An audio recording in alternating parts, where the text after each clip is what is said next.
بسم اللہ الرحمن الرحیم۔ دیوار گریہ ایک ایسی مقدس دیوار جو یہودیوں کے لیے اتنی ہی مقدس ہے جتنا کہ مسلمانوں کے لیے خانہ کعبہ، جس کے سامنے ایک مذہبی فریضہ کے طور پر وہ 20,000 سال سے رو رو کر دعائیں کر رہے ہیں، اور اسی لیے اس دیوار کا نام دیوار گریہ پڑ گیا۔ آخر اس دیوار کے اندر ایسا کیا خاص ہے، اس کی تاریخ کیا ہے، اور یہودی یہاں پر آ کر کیا دعائیں کرتے ہیں؟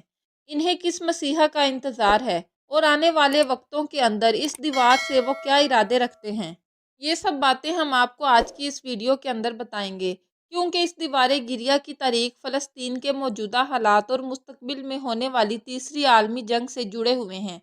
دیوار گریہ دراصل ہیکل سلیمانی کی تباہی میں بچ جانے والی ایک ایسی دیوار ہے، یا اس کی بنیاد پر بچ جانے والا آخری حصہ ہے، جو یہودیوں کی پہلی مقدس عبادت کی جگہ تھی، اور اسے تابوت سکینہ رکھنے کے لیے اور عبادت کے لیے حضرت داؤد علیہ السلام نے پہلی بار تعمیر کروانا شروع کیا، جو اس وقت یہودی قوم یا بنی اسرائیل کے حکمران تھے، مگر اپنی زندگی میں وہ اسے مکمل نہ کر سکے۔ لہٰذا حضرت سلیمان علیہ السلام نے اسے جنات سے مکمل کروایا، اور انہی کے نام پر اسے ہیکل سلیمانی کہتے ہیں، کیونکہ اپنے والد حضرت داؤد علیہ السلام کی طرح وہ بھی پیغمبر تھے، جنہیں اللہ تعالیٰ کی طرف سے ہواؤں اور جنات پر کنٹرول اور جانوروں کی بولی سمجھنے کے ساتھ ساتھ ایک اتنی بڑی سلطنت کی حکمرانی دی گئی جو قیامت تک کسی اور کو نہیں ملے گی، اور اس حکومت کا مرکز تھا یروشلم شہر۔ ہیکل سلیمانی کی تعمیر سے پہلے یہودیوں کے ہاں باقاعدہ کسی قسم کے ہیکل کا نہ تو کوئی تصور تھا اور نہ ہی کوئی وجود۔ اس قوم کی خانہ بدوشی زندگی تھی۔ ان کا ہیکل صرف ایک خیمہ ہوا کرتا تھا جس میں تابوت سکینہ رکھا ہوا تھا، اور اسی طرف منہ کر کے یہ لوگ عبادت کیا کرتے، کیونکہ تابوت سکینہ جنت سے بھیجا گیا ایک مقدس ترین صندوق تھا، جو کہ نبیوں کو بطور وراثت ملتا رہا، یہاں تک کہ حضرت موسیٰ علیہ السلام تک پہنچا، اور اس صندوق کے اندر حضرت موسیٰ علیہ السلام کا عصا مبارک، من و سلوہ اور دوسرے پیغمبروں کی یادگاریں تھیں، اور یہودی اس صندوق کی برکت سے اسے سامنے رکھ کر دعا کر کے ہر قسم کی مصیبت اور پریشانی کو حل کر دیا کرتے تھے۔ مختلف قوموں کے ساتھ جنگ کے دوران یہ اسے اپنے لشکر کے سامنے رکھا کرتے تھے، جس کی برکت سے اللہ تعالیٰ انہیں دشمن پر فتح کر دیتا۔ اس صندوق کے لیے حضرت داؤد علیہ السلام نے ہیکل کو تعمیر کرنے کا سوچا، مگر دوسری بار یہودی قوم کی بدعمالیوں کی وجہ سے ایک بادشاہ نے یروشلم پر حملہ کر کے اس کی اینٹ سے اینٹ بجا دی اور ہیکل سلیمانی کو تباہ کر دیا، جس کے بعد یہ تابوت سکینہ ایسا غائب ہوا کہ آج تک نہیں ملا، اور ہیکل کی صرف ایک دیوار باقی رہ گئی، جسے دیوار گریہ کہتے ہیں۔ حضرت سلیمان علیہ السلام کی وفات کے بعد اس ہیکل کے 3 حصے کر دیے گئے۔ باہر کے حصے کے اندر عام انسانوں کو جانے کی اجازت تھی، جبکہ دوسرے حصے کے اندر، یعنی کہ اس سے اگلے حصے کے اندر، علماء کرام جو کہ نبیوں کی اولاد سے ہوا کرتے تھے، انہیں وہاں تک کی رسائی تھی۔ اس سے اگلے یعنی کہ تیسرے حصے کو انتہائی مقدس سمجھا جاتا، کیونکہ اس میں تابوت سکینہ رکھا گیا تھا، اسی لیے یہاں پر کسی کو بھی داخل ہونے کی اجازت نہیں تھی سوائے اس وقت کے سب سے بڑے عالم کے۔ اس دوران بنی اسرائیل کے اندر کئی لوگ ان کی ہدایت کے لیے آتے رہے، لیکن یہ قوم بد سے بدترین ہوتی گئی، کسی بھی طرح اپنے گناہوں سے توبہ نہیں کی۔ یہ ایک طرف تو عبادت کیا کرتے اور دوسری طرف اللہ تعالیٰ کے احکامات کی کھلم کھلا خلاف ورزی بھی کرتے۔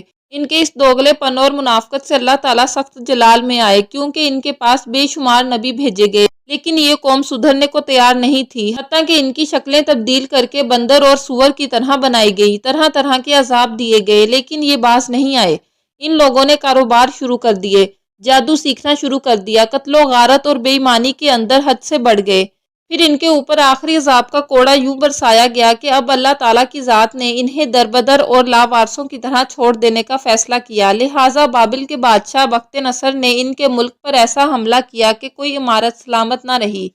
ہیکل سلیمانی مکمل طور پر تباہ و برباد کر کے رکھ دی گئی۔ اس نے تقریباً 6 لاکھ یہودیوں کو قتل کیا اور 2 لاکھ یہودیوں کو بندی بنا کر اپنے ساتھ لے گیا۔ شہر سے باہر اس نے غلام یہودیوں کی ایک بستی تعمیر کی۔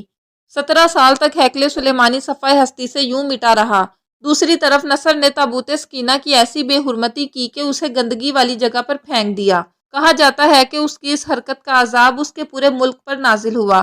اس طرح ایک ایران کے بادشاہ سائرس نے، جنہیں قرآن مجید کے اندر ذوالقرنین کے نام سے بھی جانا جاتا ہے، وہ شخص جنہوں نے یاجوج ماجوج کے لیے دیوار تعمیر کی، انہوں نے بابل کی شہر عراق پر حملہ کر دیا اور بابل کے بادشاہ کو شکست فاش دے کر بابل کی سلطنت کا مکمل خاتمہ کر دیا۔ سائرس ایک نرم دل اور انصاف پسند حکمران تھے۔ انہوں نے تمام قیدیوں کو آزاد کر کے یروشلم جانے کی اجازت دے دی اور ان کی ہیکل کے نئے سرے سے تعمیر کی اجازت بھی دے دی، لیکن تابوت سکینہ دوبارہ نہ مل سکا اور یہودی اس کی تلاش میں اس قدر پاگل ہو گئے ہیں کہ اگر انہیں اس کے لیے پوری زمین کو بھی کھودنا پڑا تو وہ یہ کرنے کے لیے بھی تیار ہیں۔ دوبارہ ہیکل بنانے کے کچھ عرصے بعد حضرت عیسیٰ علیہ السلام کا ظہور ہوا۔ اللہ کے اس رسول کی یہودیوں نے حسب معمول منافقت شروع کر دی اور ان کو قتل کرنے کا ارادہ کر لیا۔ انہوں نے آپ کو دجال کہہ کر سولی پر لٹکانے کی کوشش کی، لیکن معجزانہ طور پر اللہ نے حضرت عیسیٰ علیہ السلام کو آسمانوں پر اٹھا لیا۔ اس واقعے کے 70 سال بعد ایک بار پھر یہودیوں پر اللہ کا عذاب نازل ہوا،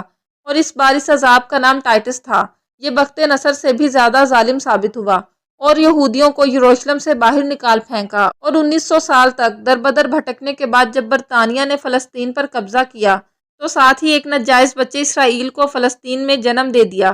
اور اس طرح صدیوں سے دھکے کھانے والی اس قوم کو ایک بار پھر سے اسرائیل کے اندر اکٹھے ہو کر رہنے کی اجازت مل گئی۔ اور یہ صرف برطانیہ تک محدود نہ رہے بلکہ اپنی فطرت سے مجبور ہو کر اپنے ہمسائے ممالک کے لیے مصیبت بننے لگے۔ ان کا اگلا مشن جلد از جلد ہیکل سلیمانی کی تعمیر ہے اور اس کے اندر تابوت سکینہ کو دوبارہ رکھنا ہے تاکہ ایک بار پھر اپنے مسیحا کے آنے پر پوری دنیا پر اپنی حکومت قائم کر سکیں، اور اس بار ان کا یہ مسیحا دجال ہوگا۔ یہودی یہ کام انتہائی تیز رفتاری سے کر رہے ہیں۔ تیسری مرتبہ ہیکل سلیمانی کی تعمیر پر یہ پوری دنیا تیسری عالمی جنگ کی آگ میں لپٹ جائے گی، کیونکہ اس ہیکل کو تعمیر کرنے کے لیے مسجد الاقصی کو شہید کرنا پڑے گا، اور ان کی بنیادوں پر اسے تعمیر کرنے کا نقشہ بھی ان کے پاس ہے۔ حضرت عمر رضی اللہ تعالیٰ عنہ کے دور میں جب یروشلم فتح ہوا تو تمام عیسائیوں اور یہودیوں کو برابر کے حقوق دیے گئے، اور اسی دوران مسجد الاقصی کی تعمیر بھی کی گئی۔ مغربی دیوار کو مضبوط کیا گیا اور تمام انتظامات یہودیوں کو سونپ دیے گئے۔ یہودی آج تک اس ہیکل کی بچ جانے والی دیوار کو ہاتھ لگا کر گڑ گڑاتے ہیں اور روتے پیٹتے ہیں اور توبہ اور معافیہ طلب کرتے ہیں، مگر آج بھی اپنی مکار فطرت سے بالکل باز نہیں آئے۔ یہودیوں کے ناپاک منصوبے کے 4 مرحلے ہیں، جو کہ یہ ہیں: مسلمانوں کے مقدس ترین 2 مقامات کو گرانا، جو کہ مسجد الاقصی اور قوۃ الصخرہ ہیں، ہیکل سلیمانی کی تعمیر جس کے بعد دنیا کی سب سے بڑی خوفناک عالمی جنگ ہوگی، اور پھر حضرت داؤد علیہ السلام کی تاج پوشی کے لیے استعمال ہونے والے پتھر کو تعمیر شدہ ہیکل کے اندر رکھ کر اس کے اوپر بٹھا کر دجال کی تاج پوشی کرنا۔ دنیا بھر میں گلیٹر، جو کہ 1.5 کروڑ یہودی ہیں جن میں صرف 35 لاکھ اسرائیل میں آباد ہیں، انہوں نے دنیا کے تمام یہودیوں کو اسرائیل میں لا کر گلیٹر آباد کرنا ہے، جس کے لیے انہیں جگہ چاہیے، اور اسی لیے وہ اسرائیل بنا رہے ہیں۔ اور دوسرا یہ کہ انہیں تیسری عالمی جنگ کے لیے تمام یہودیوں کو ایک جگہ پر اکٹھا کرنا بھی ہے، کیونکہ اس جنگ کا مقام اسرائیل کے اندر ہی بتایا جاتا ہے، جس کا ذکر بائبل میں بھی موجود ہے۔ 1900 سالوں سے یہودیوں کا خانہ کعبہ گرا پڑا ہے، جسے وہ تعمیر کرنا چاہتے ہیں، اور تعمیر کہاں کرنا چاہتے ہیں؟ مسجد الاقصی کی بنیادوں پر۔ دنیا بھر میں یہودیوں کی تعداد 1.5 کروڑ کے قریب ہے، جبکہ دنیا میں مسلمانوں کی کل آبادی 1 ارب 50 کروڑ ہے، لیکن پھر بھی یہ تھوڑے سے یہودی 1 ارب 50 کروڑ مسلمانوں سے زیادہ طاقتور ہیں، کیونکہ اللہ تعالیٰ کے رسول نے فرمایا تھا کہ اللہ تعالیٰ قرآن کی برکت سے قوموں کو عروج بخشے گا۔ اس پر عمل نہ کرنے اور اسے چھوڑ دینے کی وجہ سے مسلمان قوم معاشرے کے اندر ذلیل و رسوا ہو گئی۔ آج دنیا بھر میں مسلمانوں کے زوال کی سب سے بڑی وجہ یہی ہے کہ ہم نے قرآن اور اس کی تعلیمات کو زندگیوں سے نکال دیا ہے۔ کون سی وہ برائی اور 2 نمبری ہے جو ہم مسلمانوں کے اندر نہیں ہے؟ اور یہاں 1.5 ارب مسلمان 80 لاکھ یہودیوں کا مقابلہ کرنے کی بجائے خدائی مدد اور ابابیلوں کے انتظار میں ہیں۔ مجھے یقین ہے کہ اگر یہ ابابیل مدد کے لیے آ بھی گئی تو یہ کنکر یہودیوں پر نہیں بلکہ ان بے عمل مسلمانوں پر پھینکیں گے جو صرف نام کے مسلمان ہیں اور خدا کی مدد کے انتظار کے سوا کچھ کرنا ہی نہیں چاہتے۔